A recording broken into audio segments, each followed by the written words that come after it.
morning. There you see the waning full moon on its way to set.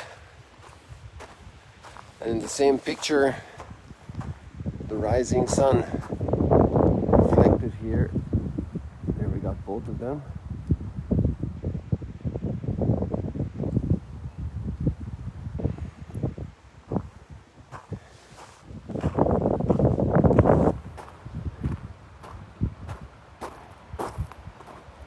My goal this morning was to be up there on the south cliffs of Mount Arbel, way over there. And I set out, and I pulled out the phone, and I realized the battery was too low. So I had to go back and charge. And we have that famous expression, man proposes, but God disposes. And maybe you can understand this in German. Man denkt, aber Gott lenkt. The human being denkt is thinks, and lenken is like to drive a car, to steer. So man is thinking, but God is steering. Interesting. And we have a gleaming Mount Hermon, just a little bit of it sticking out here over the Mount of Beatitudes.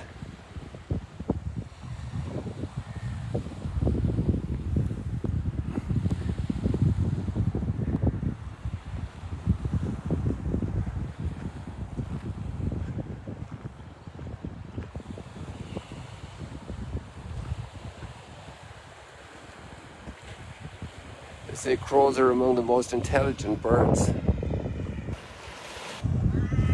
Very intelligent creatures.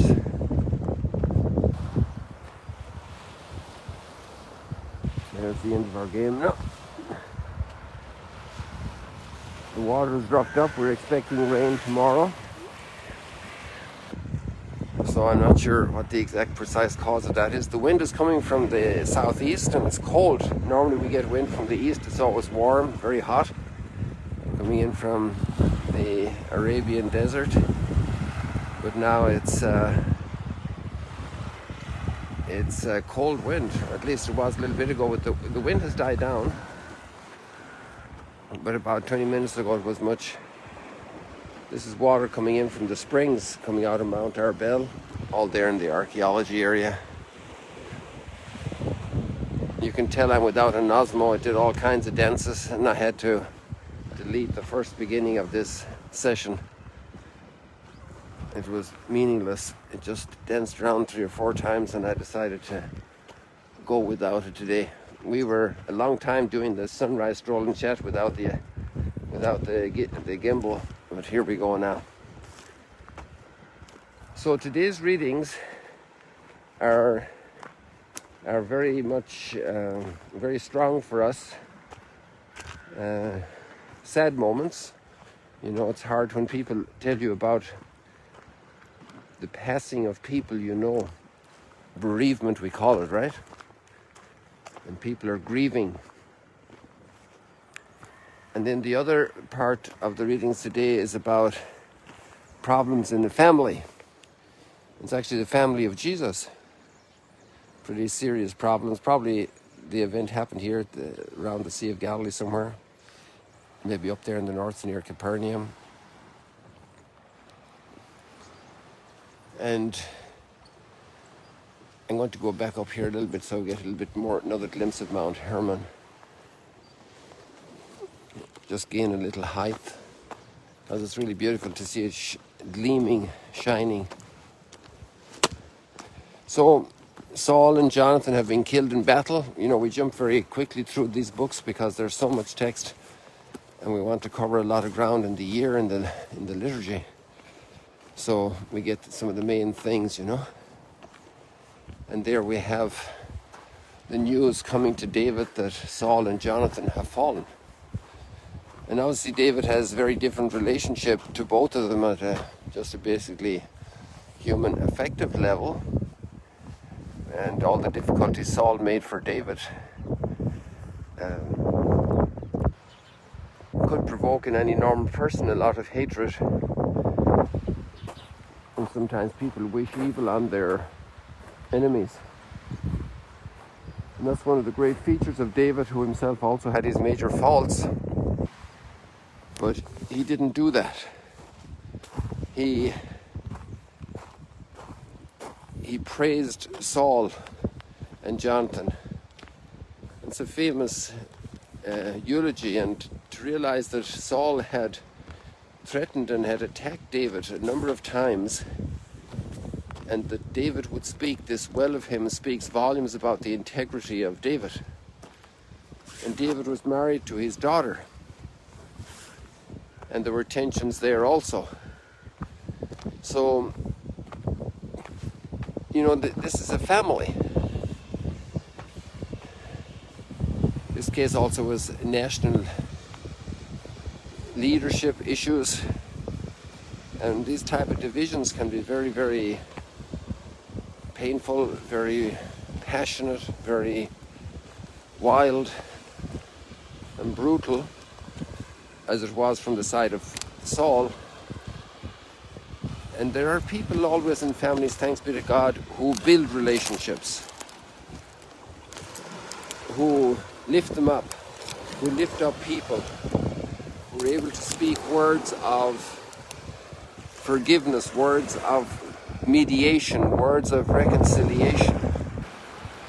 And this is what our world needs. This is what every family needs. This is what every political party needs, and what every country needs from its various political parties. And today we're living in a time of intense polarization in many places. And this example of David would do us very well to assimilate. It's a gift from God in sacred scripture to show us how to respect those who have done us much harm. Because of the brokenness of humanity, that can happen also inside families, where you'd think there would be a better knowledge of each other and a greater acceptance of each other, but actually it can be very rough. It can be very rough.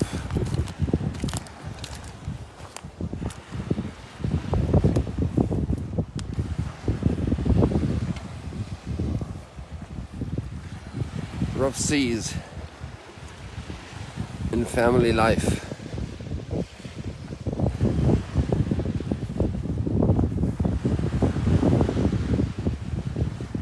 And the second part is up there with Jesus, and it's also a family story. It's about his family coming and thinking he's out of his mind. Now that can happen.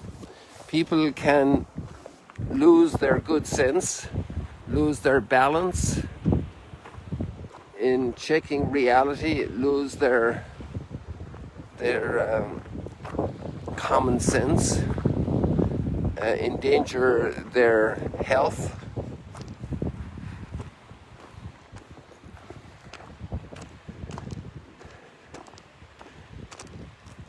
They can, now you can see this ramp in which I walked out on the other day, but it's dancing around so much I'm not going out there. Both the camera and myself might turn out in the water. Look at the way it's jumping with the waves.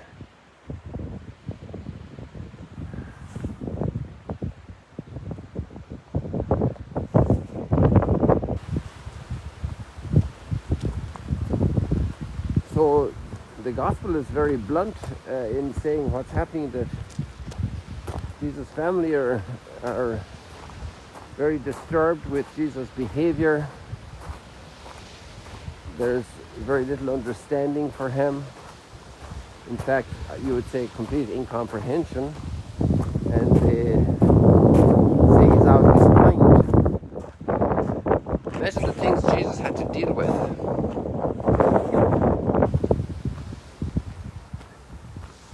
In that sense, the experience of solitude in family rejection Now, if we watch families the way they behave, there isn't always uniformity in thinking, in politics, in religious fervor, religious involvement. And sometimes when people are pushing in one direction, some members of the family can be there, don't participate in the idea, but also don't oppose. The passions are so strong, they just need to stay there, not say too much, but not necessarily be in agreement with the position. I think we can get a little bit more of Mount Hermon from here. Not too much more. Oh, I have an idea. I'm going to go up on this mound here and we'll get a little bit more height for Mount Hermon. How about that?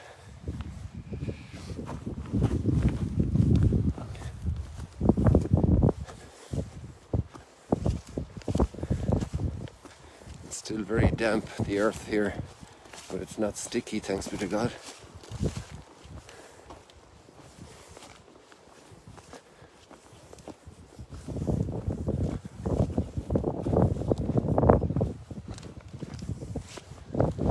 Watch out for the trees because they're going to block the view. I think this is as good a spot as there is at this height.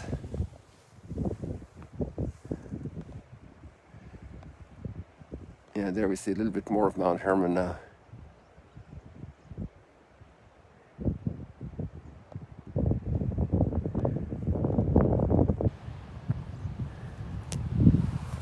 So many people are sensitive to this passage about Jesus' family and considering Mary, because the scripture give extraordinary profile of Mary as being a woman of great faith and what she endured in the conception and birth of Jesus, then as a refugee, then silence for about 30 years, then her last words, the scripture puts in her mouth, do whatever he tells you. So we see a woman of extraordinary faith, a woman of great depth, and I could imagine her with some of the other family members who are very disturbed by Jesus' behavior. They don't like this kind of popularity for their family. They're considered like strange. And especially with the enmity, the expulsion from synagogues, and the hostility of religious leadership and then political leadership, it's a very difficult place for the family. And to see families, then family members being very hostile to Jesus' position, it puts his mother in a very difficult place because she's there with the family. There's a tradition here in Eastern Christianity that Joseph was widowed and had children, so then Jesus was perceived as having brothers and sisters, even though Joseph was not his father, and Mary's only child was Jesus.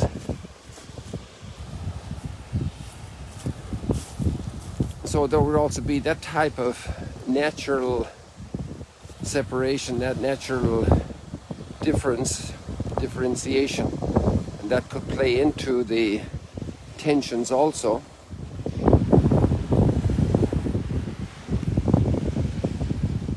You know, Jesus is then be the youngest one there in their family, and different than them, and all of these type of tensions that happen in families. It's kind of, there we have two fishermen. They're not out for fun, they're out for work.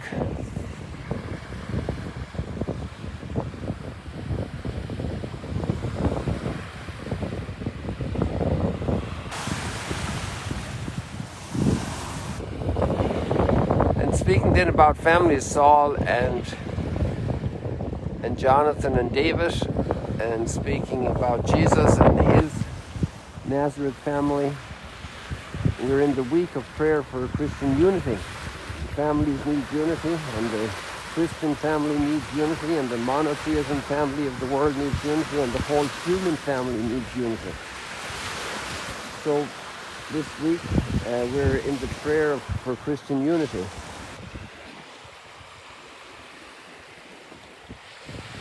And I attached a link from the World Council of Churches,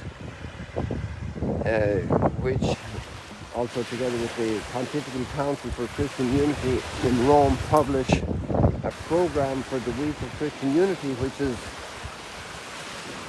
specifically prepared each year by a different region in the world, and this year it's the Middle East. And in that link you'll find overall explanation plus a little booklet which you can open up like a PDF, and you can see when you scroll down the program for each day.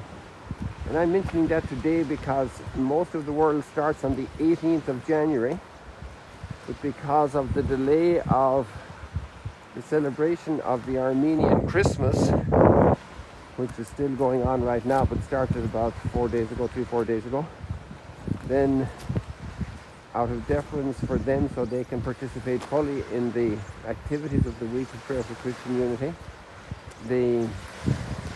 it starts today in the Middle East, here, well, at least here in the Holy Land. So then because of this, it's a nice opportunity to mention. So we're starting now today the Week of Prayer for Christian Unity.